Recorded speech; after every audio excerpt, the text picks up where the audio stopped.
सूरत अल-माइदा की आयत है कि या अय्युहल्लज़ीना आमनू वब्तगू इलैहिल वसीला, यही लफ्ज़ है कि ऐ ईमान वालों तक़वा इख्तियार करो, अल्लाह की बारगाह में पहुंचने के लिए वसीला तलाश करो। बहुत लतीफ़ लफ्ज़ है, तलाश करने का हुक्म है। वसीला बनाया उसने है, तलाश हमें करना है। और जो वसीला है वो सबसे बढ़कर हुज़ूर सरवर कायनात फ़ख्र मौजूदात सल्लल्लाहु अलैहि वसल्लम है। तो उनके वसीले से जो दुआ मांगी जाए तो उसमें क़तन कोई हरज नहीं है, बल्कि ये कि ये महबूब है अल्लाह सुब्हानहू व तआला की बारगाह में। अता तो उसी ने करना है, कुल अल्लाहुम्मा मालिकल मुल्क तुअतिल मुल्क मन तशा व तंज़िउल मुल्क मिम्मन तशा व तुइज़्ज़ु मन तशा व तुज़िल्लु मन तशा बियदिकल खैर इन्नका अला कुल्लि शैइन क़दीर। सब कुछ ताकत, कुव्वत, कुदरत उसी के पास है, लेकिन वो अता करता है अपनी ताकत, कुदरत।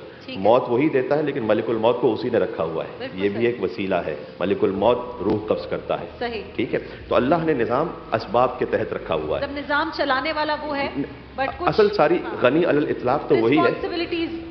हज़रत मीकाईल अलैहिस्सलाम को तफ़वीज़ फरमाया अल्लाह सुब्हानहू व तआला ने कि तो रिज़्क़ तो है ही अल्लाह की जानिब से, लेकिन अल्लाह ने एक निज़ाम रखा है कि रिज़्क़ हज़रत मीकाईल अलैहिस्सलाम के ज़रिए से, मुक़र्रब जो फ़रिश्ते हैं, 4 मुक़र्रब फ़रिश्ते, वही भी जिब्रील अलैहिस्सलाम के ज़रिए से नाज़िल होती थी। बराह रास्त अल्लाह सुब्हानहू व तआला भी अता कर सकता था, लेकिन जिब्रील मामूलन वही लेकर आते थे।